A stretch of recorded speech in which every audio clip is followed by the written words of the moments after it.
La deuxième partie va donc porter sur la difficile stabilisation du régime entre 1835 et 1846. Et tout d'abord, donc, la première sous-partie porte sur une nouvelle période d'instabilité entre 1835 et 1840. À partir de 1835, la monarchie de Juillet semble avoir imposé un ordre social durable. La prospérité retrouvée permet d'entrevoir une stabilisation de la dynastie d'Orléans. Louis-Philippe cherche à créer une mémoire nationale. Il reconnaît l'héritage napoléonien. Ainsi, l'Arc de Triomphe, la gloire de la Grande Armée, est inauguré le 29 juillet 1836.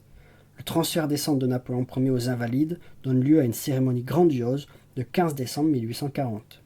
Le drapeau tricolore est devenu depuis 1830 l'emblème national.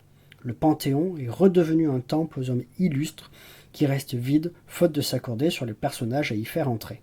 Louis-Philippe multiplie les gestes de réconciliation nationale, avec notamment l'inauguration de la colonne de Juillet, place de la Bastille, le 28 juillet 1840, pour célébrer à la fois les révolutionnaires de 1830 et ceux du 14 juillet 1789. Il inaugure aussi le château de Versailles, transformé en musée avec la galerie des batailles, là aussi reprenant les grandes batailles de France depuis Clovis. La majorité orléaniste se divise alors en familles rivales. On a tout d'abord la gauche dynastique, représentée par Odillon Barrot, et le journal Le Siècle, qui réclame un élargissement du corps électoral.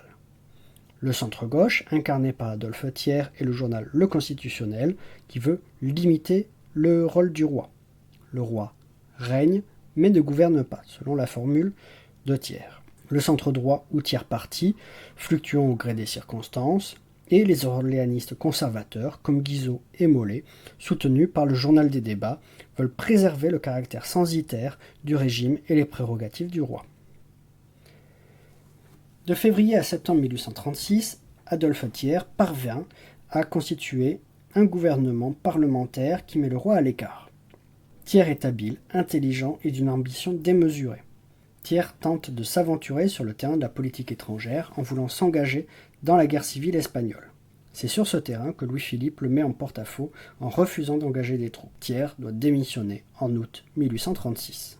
Il s'appuie alors sur la vague de nostalgie bonapartiste en écrivant une histoire du consulat et de l'Empire entre 1839 et 1845 et en demandant le retour des cendres de l'empereur. En septembre 1836, Adolphe Thiers est remplacé par le comte Molé, un proche de Louis-Philippe.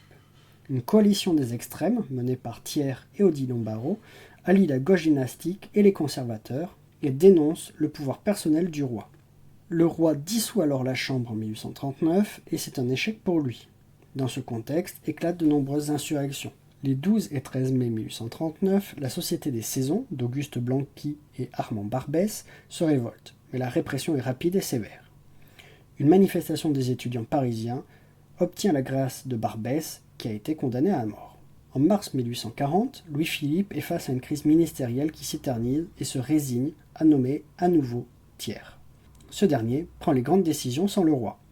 Il doit affronter la vague de manifestations ouvrières la plus importante depuis 1834. C'est la politique étrangère qui à nouveau précipite sa chute, et notamment la question d'Orient. L'Angleterre, la Prusse, l'Autriche et la Russie soutiennent l'Empire ottoman contre l'Égypte, allié de la France.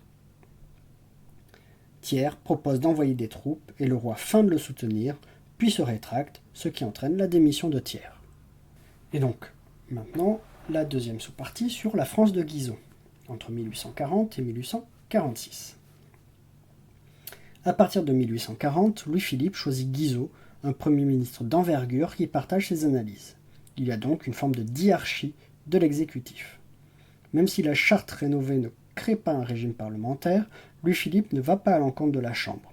Lorsque son Premier ministre n'a plus de majorité, il nomme un autre homme. Ainsi, les élections législatives deviennent les moments les plus importants de la vie politique.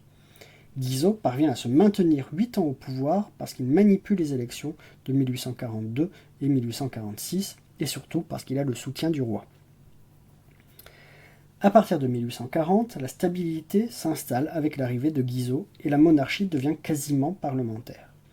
Guizot est assez mal connu et fait l'objet d'une faiblesse historiographique.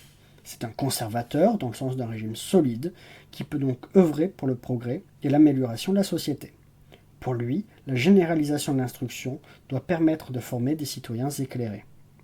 Le programme de Guizot se résume dans la formule « la paix à l'extérieur, l'ordre à l'intérieur ». La question d'Orient est réglée par la signature de la Convention des Détroits en juillet 1841, ce qui favorise un rapprochement franco-anglais. Le roi Louis-Philippe rencontre la reine Victoria à 3 reprises et scelle cette entente cordiale. L'Angleterre est un rival et non plus un ennemi.